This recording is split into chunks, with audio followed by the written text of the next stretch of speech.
This is Mongolian Mindset, and today we're going to be typing Lyndon B. Johnson. I think he's the 38th president. He's from one of our requests from, 36. 36? 36. Oh shit. 36th president. David Pro MLG recommended him.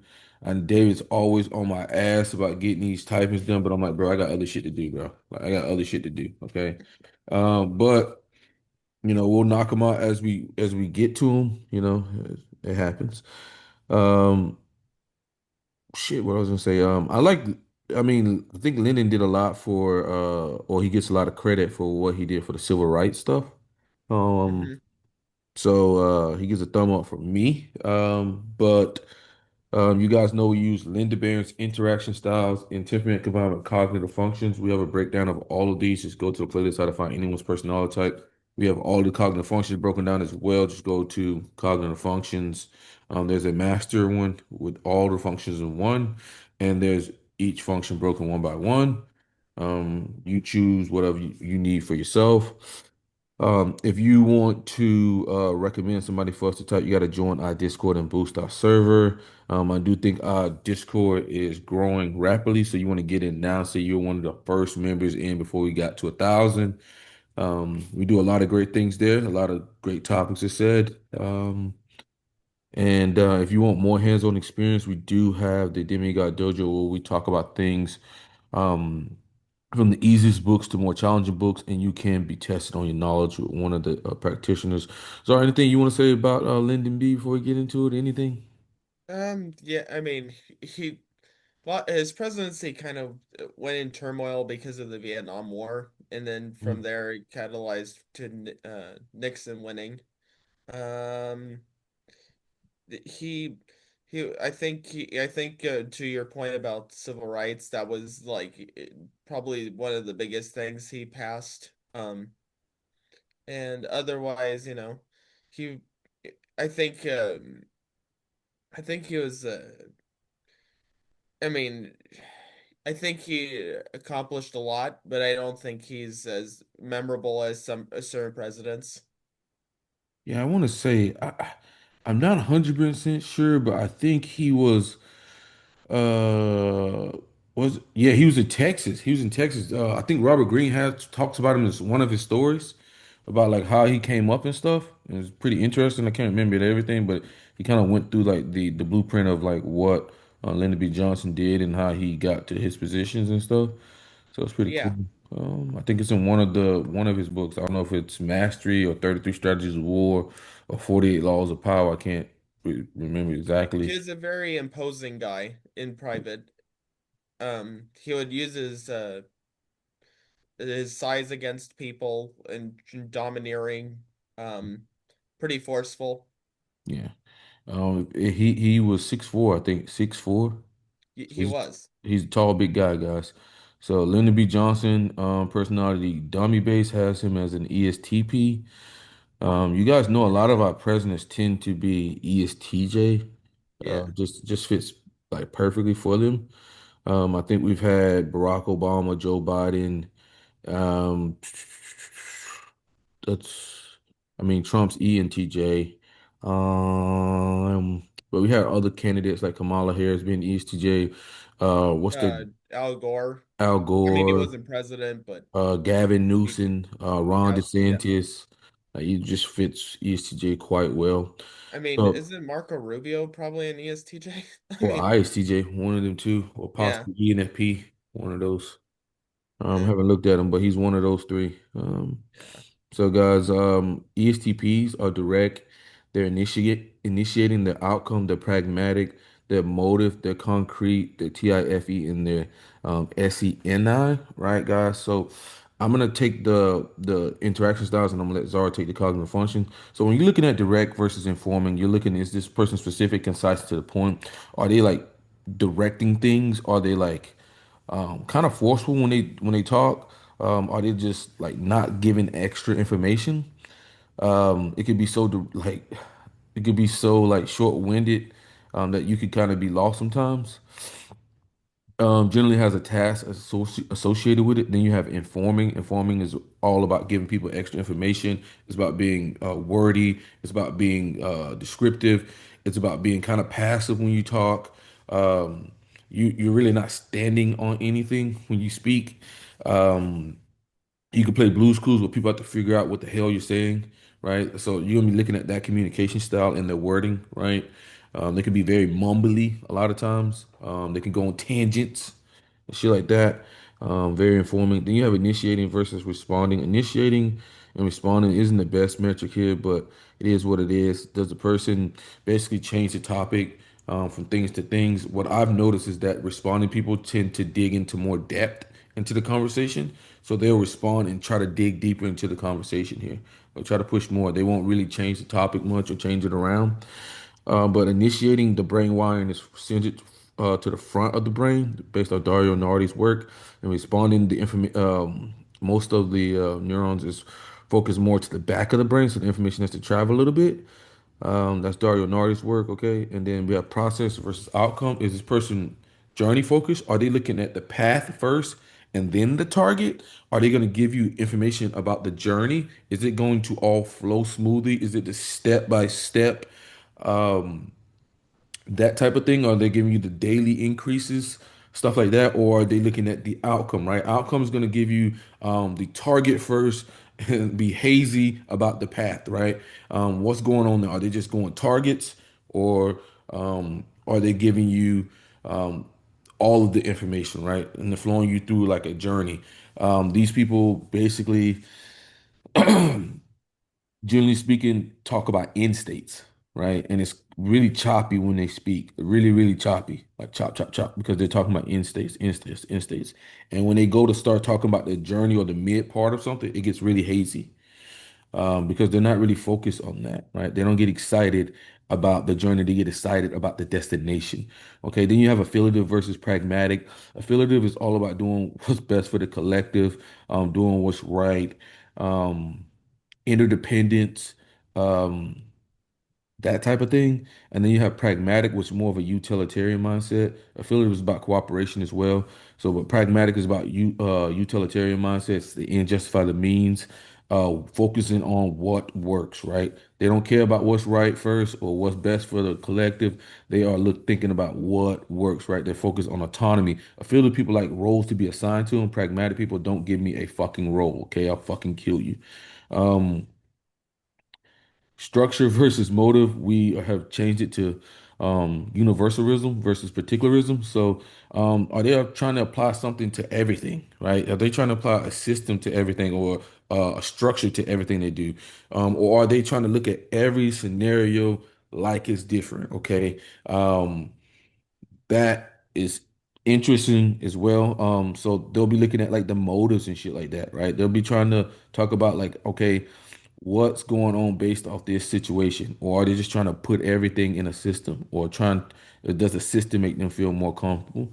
Then you have concrete versus abstract. So concrete is all about the what is, um, in the present or about the past as well. They're going to be more about the tangible things of life, and they're not going to be interested in the what ifs of life, right? The intangibles, the philosophies, the theories, the conceptualizations, the figurative language, the figurative expression. They're not going to be into that, okay? If they are concrete, that's going to be more on their abstract lens. And I'll let Zara go and take the cognitive functions. Okay, so first off we got TE, which is what says segmenting. It's also organizing, delegating, and kind of imposing. I mean it tries to get things done and tries to structure things in the environment.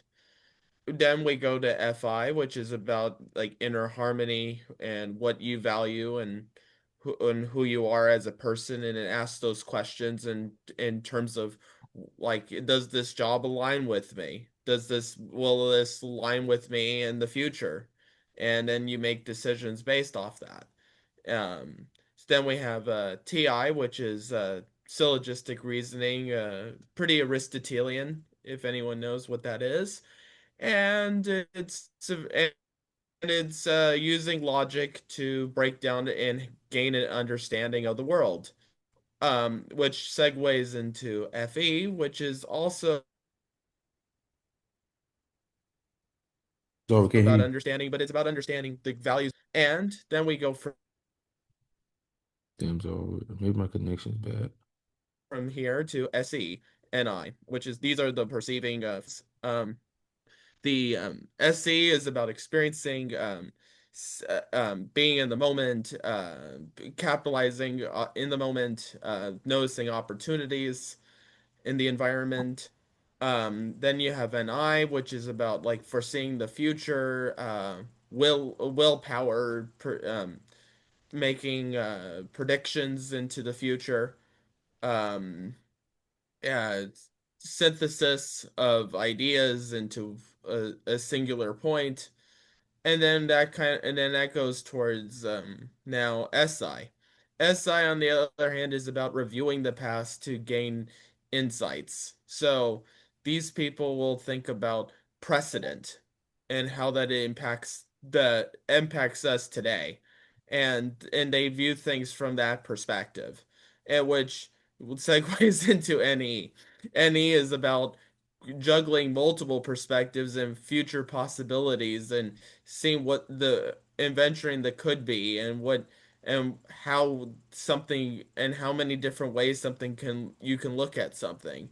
And juggling all these possibilities, they come up with a tangent of ideas. Hmm. And and it's about making all these connections to a seemingly interconnected phenomenon. Yeah, very big on innovation. Yeah, big on Yes. innovation.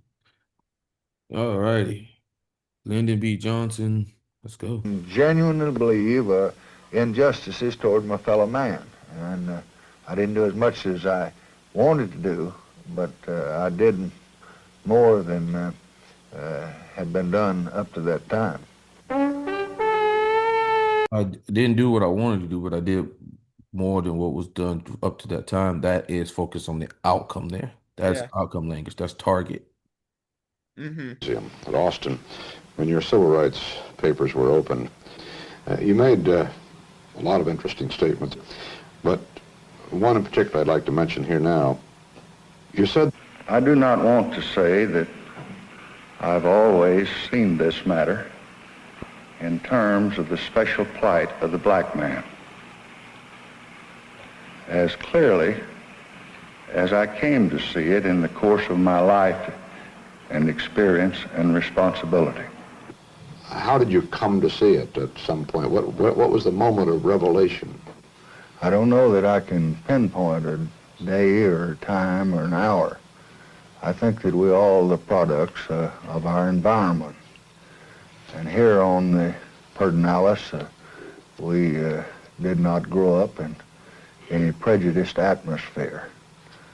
This area is populated by Germans who immigrated here 100 years ago. We have few, if any, black citizens. Although when I was a child, 3 or 4 years old, I grew up with Mexican Americans and they were my playmates. But like most other citizens of this country, I took my own rights for granted, and I did not see and feel. I did not do this. I did not do that. We're getting SINE. We're getting SI. first person perspectives. We're getting SINE, guys. And was not as concerned with my fellow man as I later became as my service extended itself and as I became more acquainted with the problems of the land. When I was a young man, I taught in a Mexican-American school. And there I got my When I was in a Mexican American school, SI.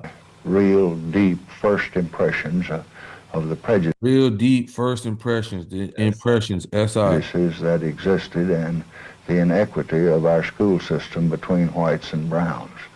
Later, I was an NYA administrator and dealt with the poverty groups. Many young people in the NYA were blacks and browns, and I saw the inequalities of our system then. Later, as a young congressman, when I was a candidate, and I would go campaigning in my district. I would go campaigning in my district. I with this, SI. When I finished my speech, all the people come through, shake hands with me. The whites would come through first. The blacks would stand aside, waiting their turn. And I remember on occasion or two, I was criticized severely for asking the blacks to come through and shake hands with them. They felt that I was extending to them a privilege that they shouldn't have. Very few were voting in Texas in those days because we had a poll tax that helped to disenfranchise them, and they were not encouraged to vote. But as they participated in the elections and I saw their problems and got to know them through my work and teaching and my early years in Congress, I think I gradually took on a different viewpoint. As Vice President, dealing with the cause of the minorities and trying to evaluate their problems and find a solution to them. Evaluate their problems and find a solution. That's TE. No doubt gave me a breadth of understanding and vision I hadn't had before.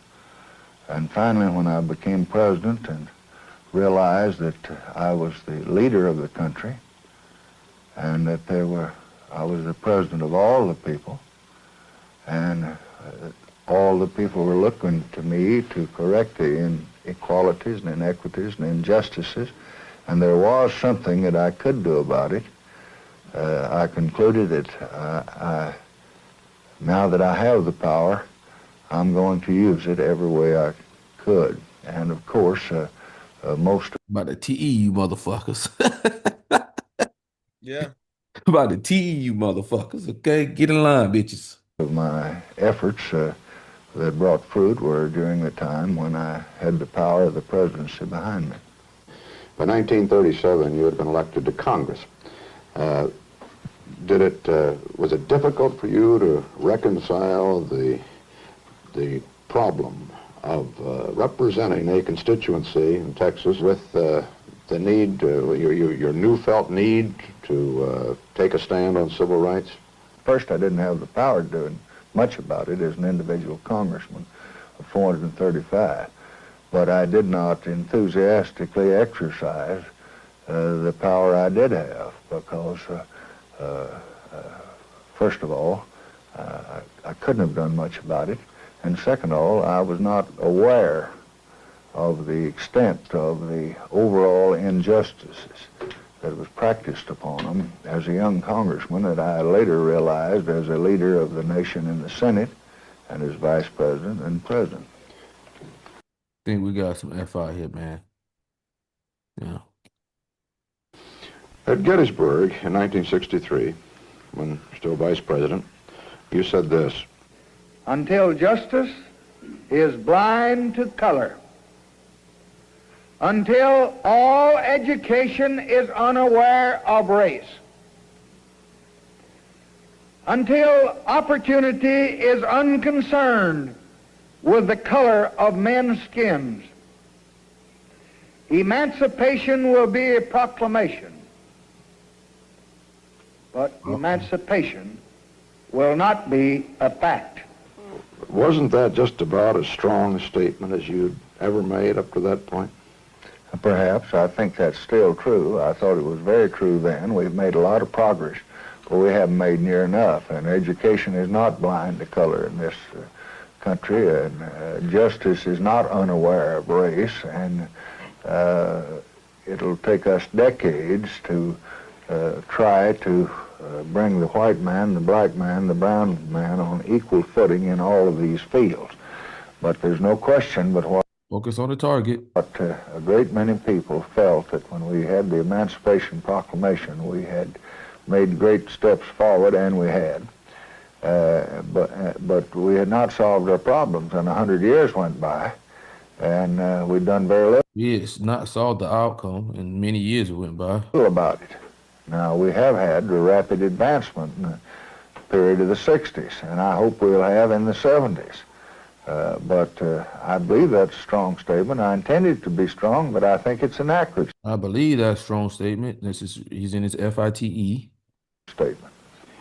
You wrote in your book, The Vantage Point, that about that moment when you became president of the United States and truly the top leader of all the people.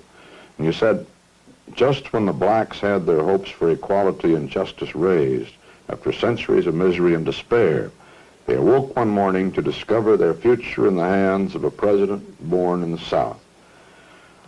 Well, do you think they really felt that way after all you'd been doing in the almost 10 years previously, or at least the 6 years previously since 57? Yes, I'm sure that they have a feeling toward a Southerner, and they have doubts. They had them then, and I think they have them now.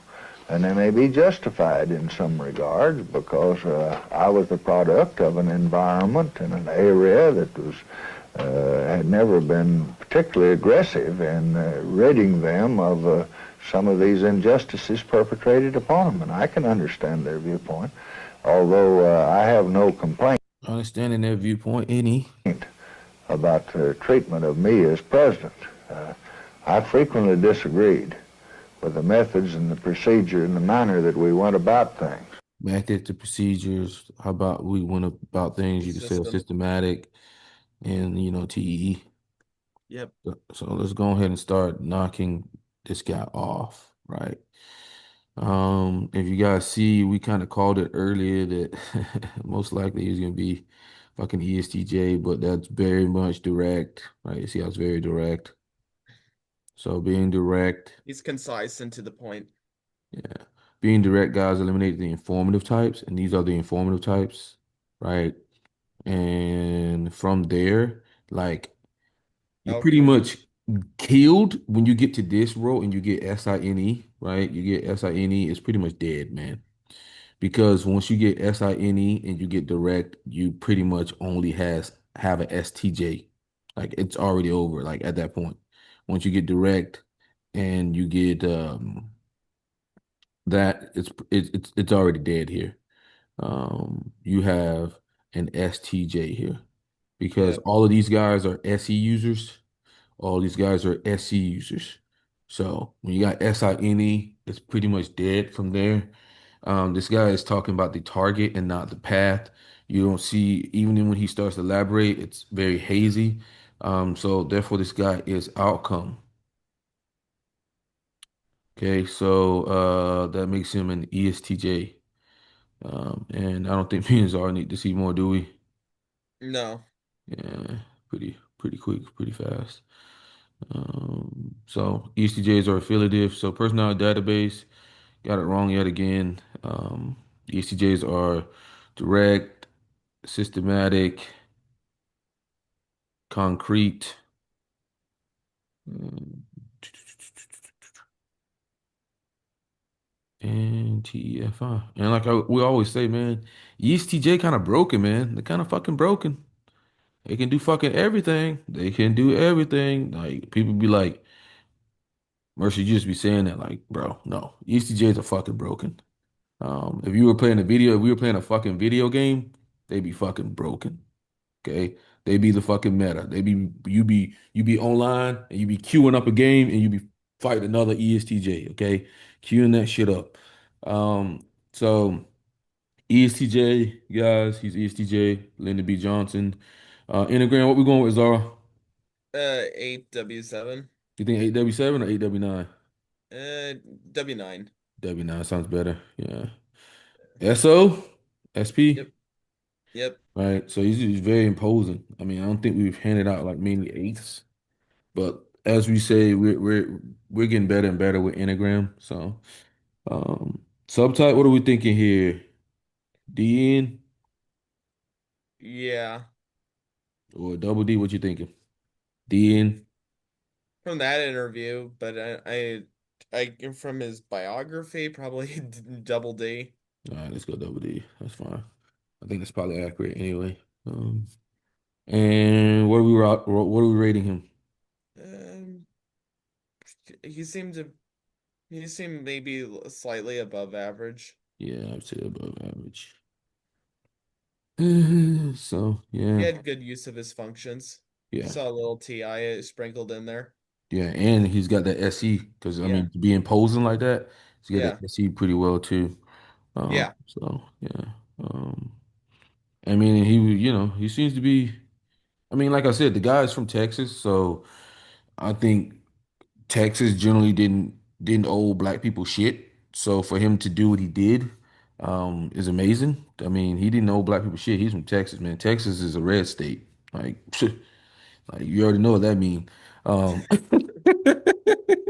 You don't owe you shit. That ain't fucking New York and California. You don't owe you motherfucking shit, boy. So it's amazing that he was able to do what he did. So I would say that he was a pretty developed ESTJ, and he was able to impose his will on a lot of stuff. Um, I think Hmm. the key takeaways from him is, standing up for something that you feel is wrong, even if you didn't truly experience it yourself, right? And just like he said in the video there, he would wait to shake everybody's hand, and he wasn't just shaking one person's hand. So I mean, that says a lot about who he is. Um, because like I said, he's from Texas. He don't owe black people shit. But yeah, David, hope you like this one. Is there any last words, man? Not much. He's, yeah, like you said, like standing up for what you believe in, even if it doesn't impact you personally. Yeah, yeah. I think that's the true courage there. Yeah. I think a lot of people are not gonna do that, man. No. Usually they stand up. I watched, I forget where I seen a clip or something, and the guy was like he was teaching them a lesson. I think he was ENTP. He was giving the SC demon experience to people to teach them a lesson, and he had people in the class, and he told the girl, "Get the fuck out of my fucking class. I don't want to fucking see you. Get your shit and get the fuck out." And then everybody didn't say a word, right? Yeah. And then she got up and left, and then he said, "So why didn't y'all say anything?" Because it didn't impact y'all. It didn't impact y'all. So y'all just let it happen because it didn't impact y'all. So he gave them a terrible fucking experience, but they'll never fucking forget that shit because this experience was so terrible. So sometimes I'm starting to agree with ENTPs. Sometimes you got to burn something into a motherfucker to make them respect it and regard it and learn from it. So look, SE demon experience there. Great times. Yeah, but this was a fun one, guys. I guess we'll catch you guys on the next one. Peace out.